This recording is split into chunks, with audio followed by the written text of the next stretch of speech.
1절에 보면 내게 죄를 지으면이 나오는데, 여기에서 내게는 베드로가 형제에 관해 말씀하신 것을 생각하고 있었으므로 자신과 연관된 개인적 구체적 죄에 대해서 질문하고 있습니다. 당시 랍비들은 세 번까지는 용서하라고 가르쳤는데 아마도 이 교훈은 아모스에게서 온 것 같습니다.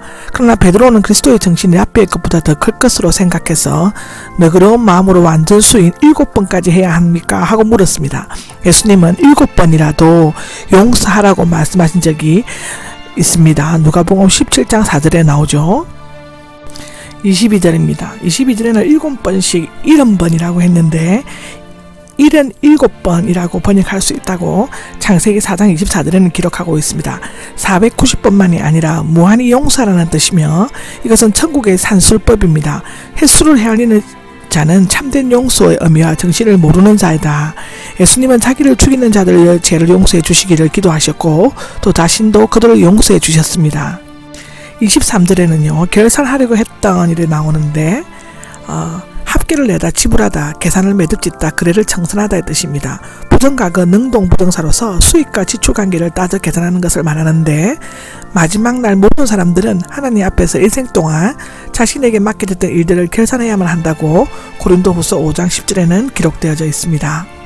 드립니다. 만달란트가 나오는데, 한 달란트는 6천 데나리온인데, 한 데나리온은 당시 노동자의 하루 품삯이었다고 합니다. 당시 로마 제국에 1년에 바치는 세금이 유대, 이두메, 사마리아 지방은 600달란트, 갈릴리아, 베레아는 200달란트였다고 하는데, 한 달란트가 6천 달란트에 해당되므로 만 달란트는 1천만 달러, 약 110억 원 정도 된다고 합니다. 예수님의 이 엄청난 금액이 우리 인간 하나하나가 지고 있고 또 우리가 가지고 있는 모든 것으로도 갚을 수 없는 죄의 빚임을 가르쳐 주셨습니다. 25절에 보면 모두 다 팔아가 나오는데, 당시 채무자가 빚을 갚을 수 없을 때는 아내와 자녀를 소유물로 취급해서 종으로 팔 수 있었다고 출애굽기 22장 3절, 레위기 25장 39절에 나와 있습니다. 26절에 보면 엎드려 절하미가 나오는데, 미알료 강의형은 계속 엎드려 빌면서 끈질기게 자비를 호소했음을 나타낸다고 하는데, 조금만 참아주십시오는 빚 때문에 왕이 화를 내기 전 그 일에 대해 오래 잊어주십시오 라는 뜻인데, 자신의 잘못을 인정하지 않고 왕이 화를 내지 말고 제발 그대로 오래 참아달라는 예언은 위기를 잠시나마 모면해버리는 얄팍한 거칠의 호소에 지나지 않는다라고 합니다. 그는 다 갚겠다고 했지만 도저히 갚을 수가 없었기 때문에 남은 것은 종으로 팔든지 아니면 죽임을 당할 길밖에 없었습니다. 이 빚을 갚을 수 있는 것은 오직 일방적인 주인, 즉 하나님의 동정심, 곧 불쌍히 여기는 것이었습니다. 동정심으로 마음이 움직이는 것은 결코 주인은 조건 없이 모든 빚을 탕감해 주었습니다. 8절에 보면 100데나리온을 빚진 자가 자기 동료 하나라고 나오는데, 100데나리온은 만 달러의 60만 분의 1등에 해당되는 금액으로 약 20달러, 약 2만 2천 원 정도 된다고 하고요. 붙잡고 목을 조르면서는 미알료형이며 행동 개시를 나타내는데, 목을 조르거나 억누르기 시작했다는 뜻입니다. 동료는 함께 종이 된 자, 같은 주인을 섬기는 동료 종인데, 빚진 것을 갚으라는, 아무리 작아도 빚진 것이 있으면 모두 갚으라는 뜻입니다. 그는 얼마나 빚진 것인지는 몰라도 만나자마자 무조건 목부터 조르면서 신경질적으로 다그쳤는데, 받은 바 은혜를 감사할 줄 모르고 또 감사를 잃어버린 자가 필연적으로 빚어낸 비극의 결말이었다고 기록하고 있습니다. 30절에 보면 들어주려 하지 않고가 있는데, 미알료 시상이며 완강한 거절을 의미합니다.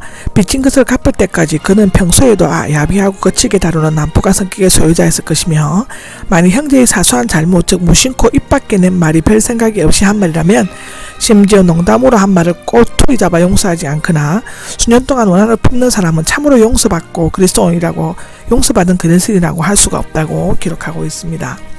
31절을 보면 매우 마음이 아팠고는 괴로워하다, 슬퍼하다의 뜻인데, 자초지정을 곁에서 지켜보던 동료 종들은 탐강받은 종의 처사에 대해 분노하면서 100데나리온 빚진 종에 대해 마음 아파하면서 주인에게 사실을 보고하였다고 합니다. 32절에 악한 종이 나옵니다. 한 달란트 맡은 종에게 같은 호칭을 쓰고 있습니다. 마태복음 25장 26절에 나옵니다. 그와 동시에 그가 탐감받은 모든 혜택도 취소되었습니다. 그가 악한 종이 된 것은 주인의 은혜로운 행위를 깨닫지 못하고 그 호의에 대한 모욕적인 배신을 했기 때문인데요. 그는 빚은 다 갚을 수 없으므로 죽을 때까지 감옥에 갇혀 있어야 하고 아내와 자녀들은 어디론가 팔려가서 평생 동안 고통 속에서 살아야 될 것이라고 합니다. 35절에 보면 마음으로부터 용서하지 않는다면은 마음으로부터 용서하려면 먼저 상대방의 죄를 완전히 잊어버려야 하는데 하나님은 누구든지 용서하시지만 용서할 줄 모르는 자는 결코 용서하지 않으십니다.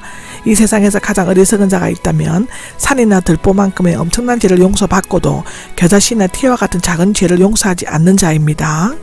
이것으로서 마태복음 18장은 끝이 납니다.